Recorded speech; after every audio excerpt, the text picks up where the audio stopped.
শিক্ষার্থী বন্ধুরা, তোমরা কেমন আছো? আশা করি প্রত্যেকেই ভালো আছো।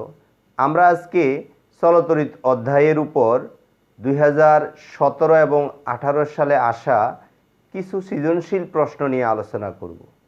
আলোচনার শুরুতেই আমরা এই প্রশ্নটির দিকে লক্ষ্য করি, যেখানে একটা বর্তনী দেওয়া আছে এবং আমরা মোটামুটিভাবে এই বর্তনীর সাথে প্রত্যেকেই পরিচিত।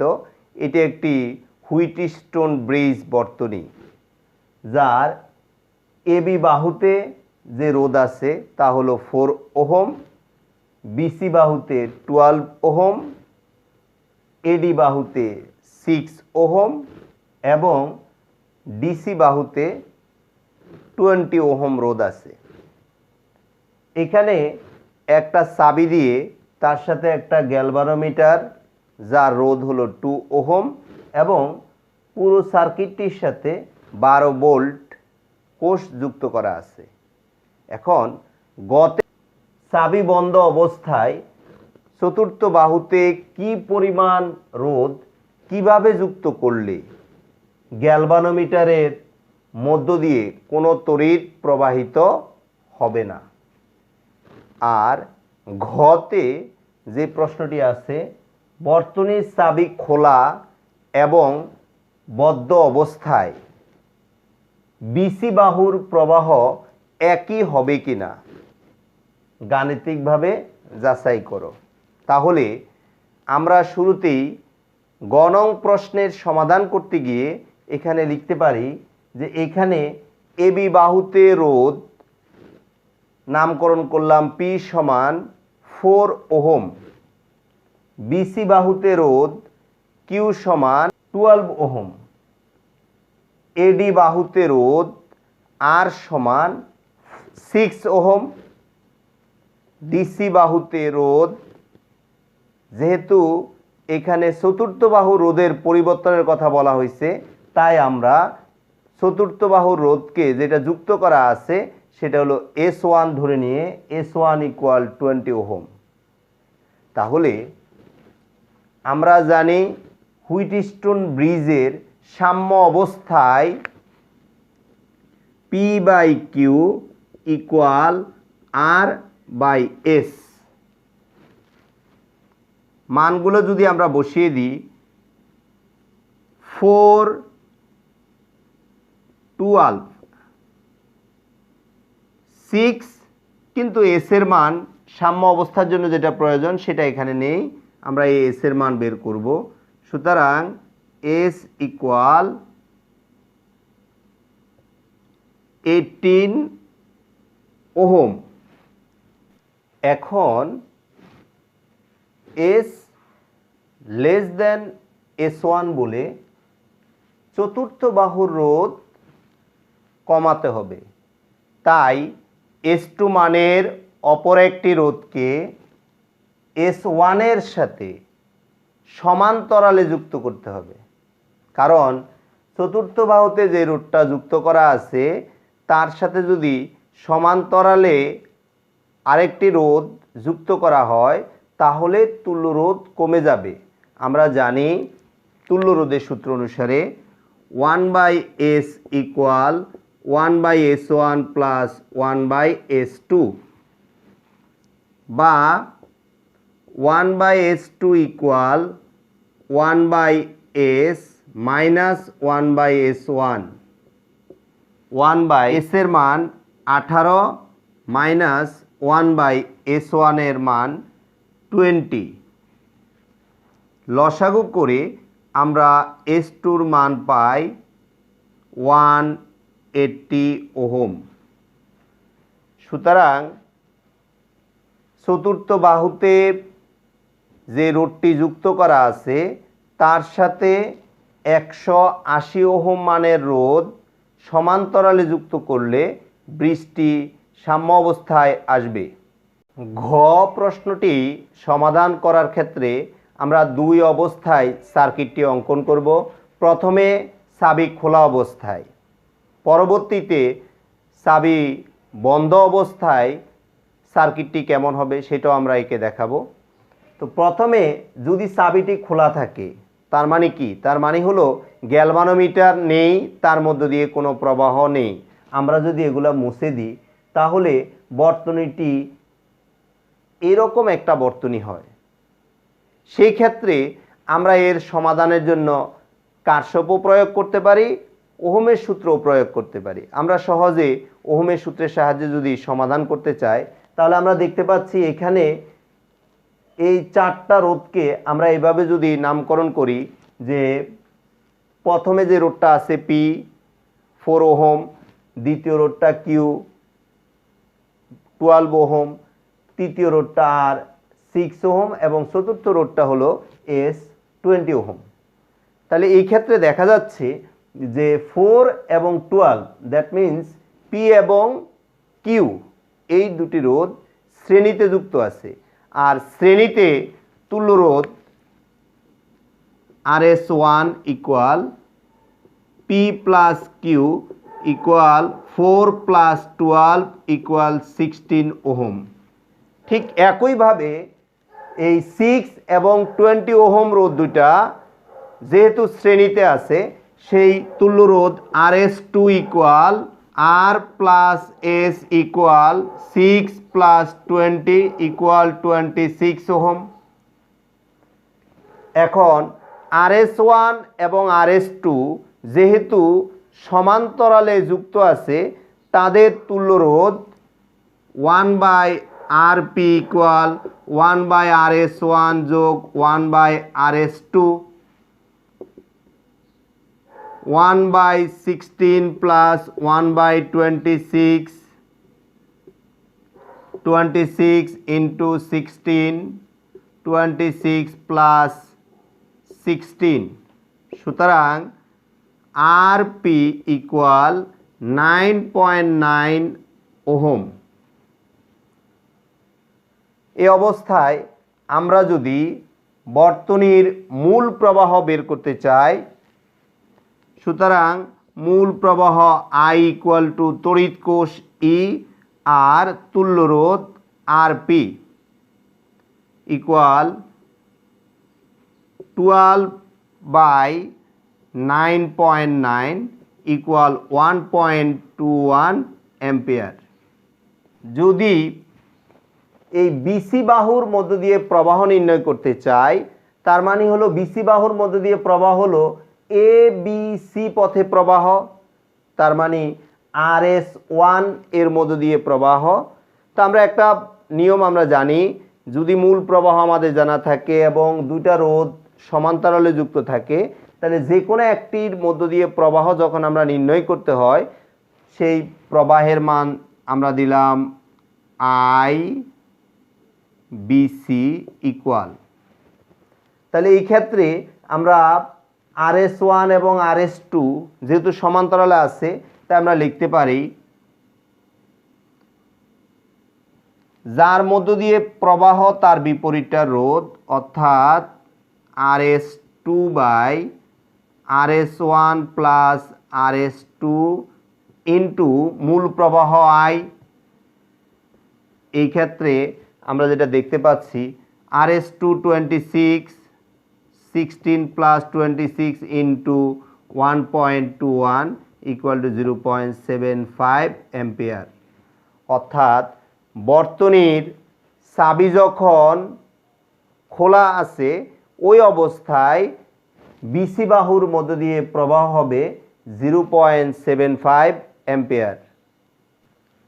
আবার চাবি বন্ধ অবস্থায় আমরা এবি বাহুর মধ্য দিয়ে যে প্রবাহ সেটা ধরে নিলাম I1, এডি বাহুর মধ্য দিয়ে যে প্রবাহ সেটা ধরলাম I2। যেহেতু এখানে চাবি বন্ধ আছে তাই গ্যালভানোমিটারের মধ্য দিয়ে যে প্রবাহ যাবে সেটা হলো IG এবং বিসি বাহুর মধ্য দিয়ে প্রবাহ হবে তাহলে কি I1 মাইনাস IG।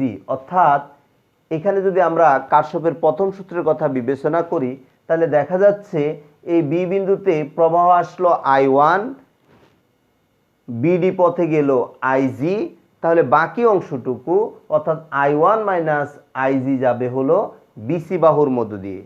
ঠিক একইভাবে যদি আমরা ধরি যে বি থেকে ডিতে প্রবাহের মান আইজি আর এ থেকে ডিতে প্রবাহের মান I2, তাহলে I2 প্লাস আইজি প্রবাহটা যাবে ডিসি বাহুর মধ্য দিয়ে। তাহলে এই সার্কিট অনুসারে আমরা প্রথমে এ বি ডি এ লুপে কারশফের দ্বিতীয় সূত্রটি ব্যবহার করব। তা আমাদের মনে হয় এখানে জানা আছে যে কারশফের দ্বিতীয় সূত্রের রোধ যেখানে আছে সেই রোধ এবং তার মধ্য দিয়ে কত প্রবাহ যাচ্ছে সেটা আমাদের হিসাব করতে হয়। সেটা কি ঘড়ির কাঁটার দিকেও হিসাব করা যাবে, ঘড়ির কাঁটার বিপরীত দিকেও হিসাব করা যাবে। আমরা এই ক্ষেত্রে ঘড়ির কাঁটার দিকের নিয়মেই সমাধান করছি। প্রথমে এ বি ডি এ লুপে আমরা পাচ্ছি 4 ওহম, তার মধ্য দিয়ে প্রবাহ I1 এবং আমরা যেদিকে গেলাম বর্তনীতে তড়িৎ প্রবাহ ওইদিকে বলে এটা পজিটিভ। পরক্ষণেই গ্যালভানোমিটারের রোধ হলো 2, তার মধ্য দিয়ে প্রবাহ যাচ্ছে IG এবং একই দিকে বলে এটাও পজিটিভ, কিন্তু 6 ওহমের মধ্য দিয়ে প্রবাহ যাচ্ছে I2। যেহেতু এটা প্রবাহের দিক এ থেকে ডি বরাবর আর আমরা কাউন্ট করছি ডি থেকে এ বরাবর, তাই এখানে মাইনাস ইকুয়াল, এখানে যেহেতু কোনো তড়িৎ কোষ নেই, ইকুয়াল টু 0। আমরা লিখতে পারি 2I1 plus IG minus 3I2 equal to 0। Equation number 1। একইভাবে বিসিডিবি লুপে কারশফের দ্বিতীয় সূত্র যদি আমরা প্রয়োগ করি তাহলে দেখা যাচ্ছে 12 ইন্টু 12 এর মধ্য দিয়ে প্রবাহ যাচ্ছে I1 মাইনাস IG, তারপরে 20 ওহম রোধের মধ্য দিয়ে প্রবাহ হলো I2 প্লাস IG। এটা এই ক্ষেত্রে মাইনাস হবে কারণ প্রবাহের দিক আর আমাদের গতির দিক বিপরীত। মাইনাস এই ক্ষেত্রেও মাইনাস কারণ আমরা যাচ্ছি ডি থেকে বিতে, তাহলে 2IG ইকুয়াল এই অংশেও কোনো তড়িৎ কোষ নেই, মানে 0। আমরা গুণ করে পাই 12I1 minus 12IG minus 20I2 minus 20IG minus 2IG equal 0। 12I1 minus 1222 তার মানে হলো 3234 IG মাইনাস 20I2 ইকুয়াল 0। সুতরাং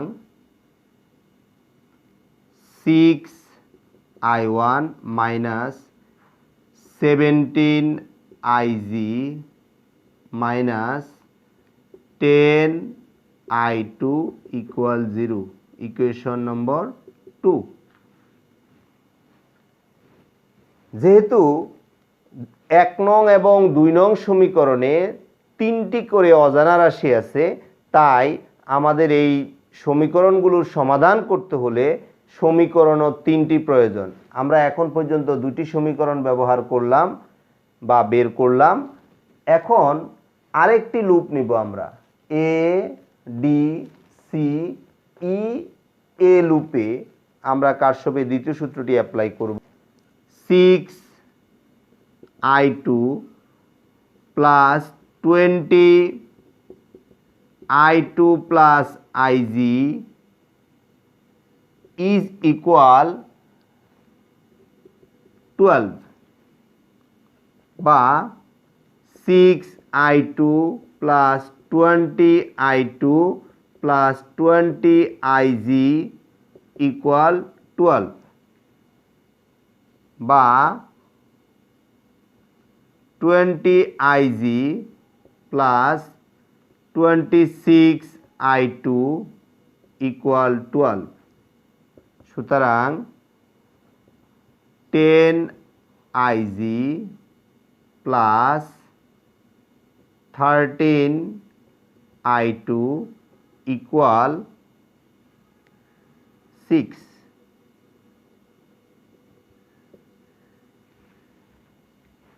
এখন আমরা এই তিনটি সমীকরণের সমাধান করব।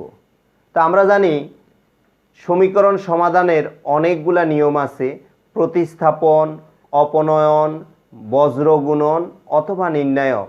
আমরা যে কোনো একটা পদ্ধতি অবলম্বন করে এই তিনটা সমীকরণের অজানা রাশি অর্থাৎ I1, Ig এবং I2-র মান নির্ণয় করতে পারি এবং ক্যালকুলেটরের সাহায্যেও এর সমাধান করা যায়। এখানে আমি তোমাদেরকে অপনয়ন পদ্ধতিতে কিভাবে সমাধানটা করা যায় তা দেখিয়ে দিচ্ছি। তোমরা এটা ফলো করতে পারো অথবা অন্য কোনো নিয়মও এটা সমাধান করা যাবে। প্রথমে আমরা তিনটা সমীকরণের দিকে তাকিয়ে দেখতে পাচ্ছি যে 3 নম্বর সমীকরণটাতে চলক আছে দুইটি, একটা হলো Ig আর একটা হলো I2। কিন্তু 1 নং এবং 2 নং সমীকরণে দেখা যাচ্ছে যে চলক আছে, অজানা রাশি আছে 3টা এবং সেটা হলো I1, Ig এবং I2। আমরা যদি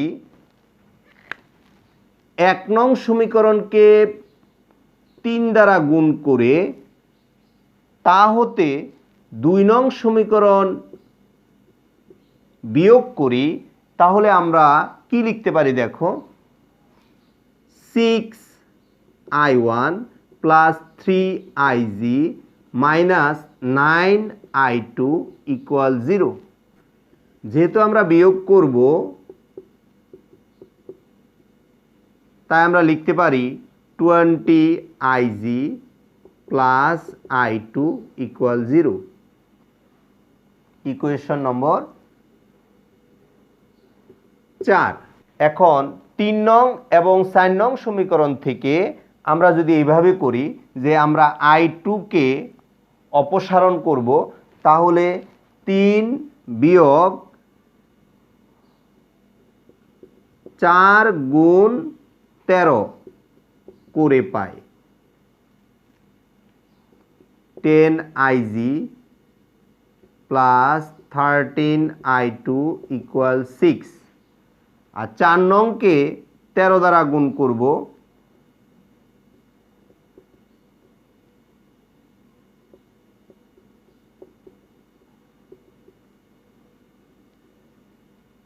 বিয়োগের কারণে মাইনাস মাইনাস, তাহলে যেটা দাঁড়াচ্ছে তা হলো মাইনাস 250Ig ইকুয়াল 6। সুতরাং Ig ইকুয়াল মাইনাস 0.024 অ্যাম্পিয়ার। এই যে এখানে Ig-র যে মানটা বের হলো, এর মান যে মাইনাস বের হলো, এর অর্থ কি? এর অর্থ হলো আমরা বর্তনীতে তড়িৎ প্রবাহের যে দিক দেখিয়েছি তা হলো বি থেকে ডি বরাবর, আর এখানে মাইনাস চিহ্নের অর্থ হলো তড়িৎ প্রবাহ আসলে এই বি থেকে ডি বরাবর না হয়ে তড়িৎ প্রবাহিত হচ্ছে ডি থেকে বি বরাবর। এখন যখন আমরা একটি মান বের করতে পারবো, যেমন আমরা Ig-র মান বের করে ফেললাম, এই Ig-র মান যদি আমরা 4 নং সমীকরণে বসিয়ে দিই তাহলে আমরা I2 এর মান পেয়ে যাব এবং ক্যালকুলেশন করে তোমরা দেখবে এই মানটা আসে 0.48 অ্যাম্পিয়ার।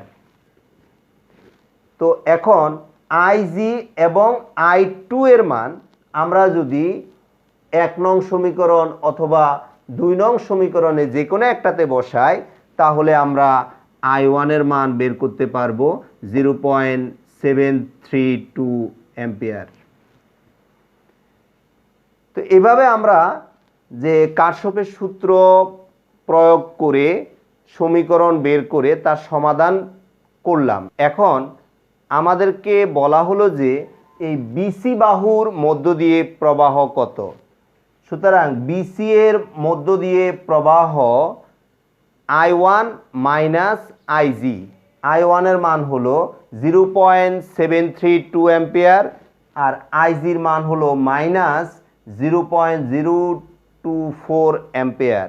আমরা যদি এই 0.732 অ্যাম্পিয়ার থেকে মাইনাস 0.024 অ্যাম্পিয়ার বিয়োগ করি তাহলে আমরা বিসি বাহুর মধ্য দিয়ে প্রবাহ পাই 0.756 অ্যাম্পিয়ার, যা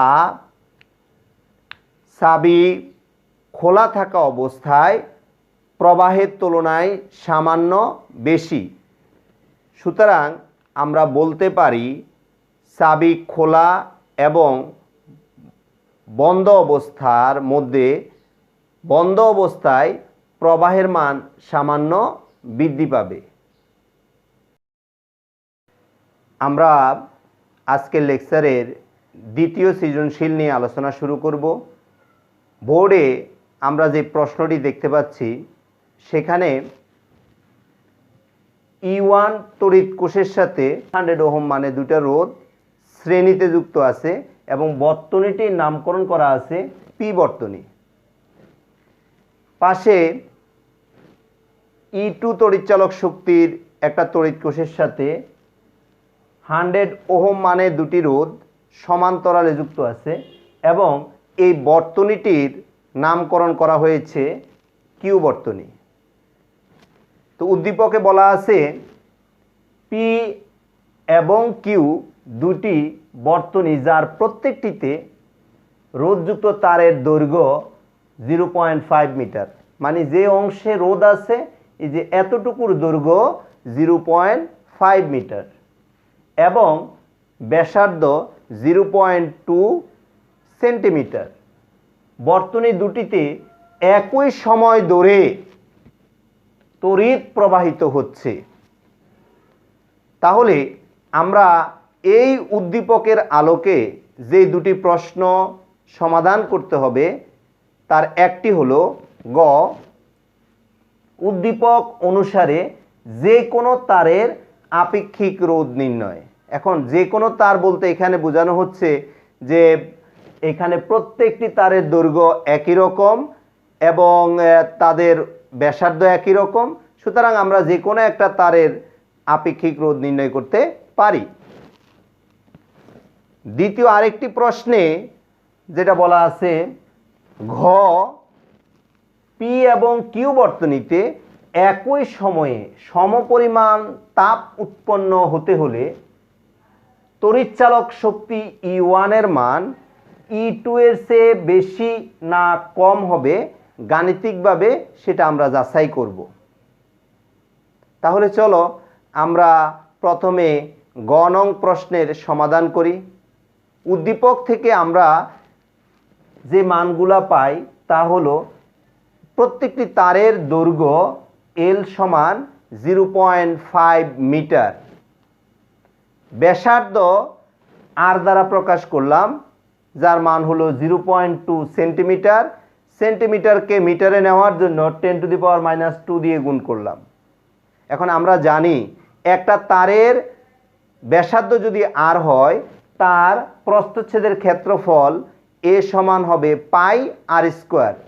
পায়ের মান 3.1416, আর এর মান 0.2 × 10⁻² হোল স্কোয়ার দিলে আমরা ক্ষেত্রফলটা পাই 1.256 × 10⁻⁵ মিটার স্কোয়ার এবং এক একটি রোধের মান হলো 100 ওহম। তাহলে আমরা এখানে আপেক্ষিক রোধ যেটাকে আমরা রো দ্বারা প্রকাশ করি তা আমরা জানি রো ইকুয়াল RA/L। এই ক্ষেত্রে R এর মান হলো 100 ইন্টু A এর মান আমরা বের করে নিয়েছিলাম 256 ইন্টু 10⁻⁻5 এবং দৈর্ঘ্য এল হলো 0.5। আমরা ক্যালকুলেশন করে পাই হলো 2.51 ইন্টু 10⁻³ ওহম মিটার। এই উদ্দীপকের দ্বিতীয় প্রশ্নটি অর্থাৎ ঘ নং প্রশ্নটি আমরা এখন সমাধান করব, যেখানে প্রশ্নটা এমন ছিল, আবারও বলে দিচ্ছি, যে পি এবং কিউ বর্তনীতে একই সময়ে সমপরিমাণ তাপ উৎপন্ন হতে হলে তড়িৎচালক শক্তি E1 এর মান E2 এর চেয়ে বেশি না কম হবে, গাণিতিকভাবে আমরা সেটা যাচাই করব। তো সেজন্য আমরা এখানে যেটা লিখলাম যে সমাধানে এসে উদ্দীপক অনুসারে পি বর্তনীতে 100 ওহম মানের দুটি রোধ শ্রেণীতে এবং কিউ বর্তনীতে 100 ওহম মানের দুটি রোধ সমান্তরালে যুক্ত। সুতরাং পি বর্তনীর তুল্য রোধ আরএস যদি আমরা প্রকাশ করি, তাহলে আরএস সমান হবে সূত্র অনুসারে 100 যোগ 100 ইকুয়াল 200 ওহম। কিন্তু কিউ বর্তনীতে এই দুটি রোধ যেহেতু সমান্তরালে যুক্ত, আর সমান্তরালের সূত্র আমরা জানি 1/RP ইকুয়াল 1/100 যোগ 1/100। সুতরাং আমরা শুধু আরপিকে লিখতে পারি 1/100 প্লাস 1/100, আর 1/RPর জায়গায় ইনভার্স 1। তা আমরা যদি লসাগু করি, এই ক্ষেত্রে লসাগু হয় 100। 100-এর সাথে যদি আমরা যোগ করি লসাগু করে 1 প্লাস 1 ইনভার্স 1 ইকুয়াল 50 ওহম। তাহলে আমরা যেটা পেলাম যে পি বর্তনীতে তুল্য রোধ হলো 200 ওহম, কিউ বর্তনীতে তুল্য রোধ হলো 50 ওহম। এখন আমরা পি বর্তনীতে উৎপন্ন তাপের সূত্র যদি আমরা দিই, তাহলে আমরা জানি H ইকুয়াল ভি স্কোয়ার, মানে হলো E1 square by RS into T. এবং কিউ বর্তনীতে এই সূত্রটি হবে E2 square RP into T. যেহেতু সময় সমপরিমাণ বলা আছে, এখানে উভয় বর্তনীতে সময়, এই কারণে টি ব্যবহার করা হলো। তাহলে আমরা মান বসিয়ে পাই RS এর মান হলো 200, E1 এর রইল E2 জায়গায় রয়ে গেল, কিন্তু আরপির মান আমরা পেলাম 50 ইন্টু টি। তো এখন শর্ত মতে বলা হলো যে পি বর্তনীতে উৎপন্ন তাপ ইজ ইকুয়াল কিউ বর্তনীর উৎপন্ন তাপ, বা আমরা যদি এই এইচপি পি বর্তনীতে উৎপন্ন তাপ এর মান লিখি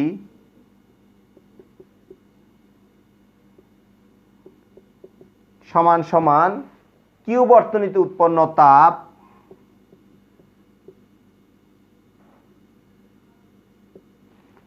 উভয় পাশ থেকে আমরা যদি টি বাদ দিই, 50 দিয়ে যদি আমরা 200-কে ভাগ করি, তাহলে দাঁড়াচ্ছে E1 by E2 whole square equal 4। বর্গমূল করে আমরা লিখতে পারি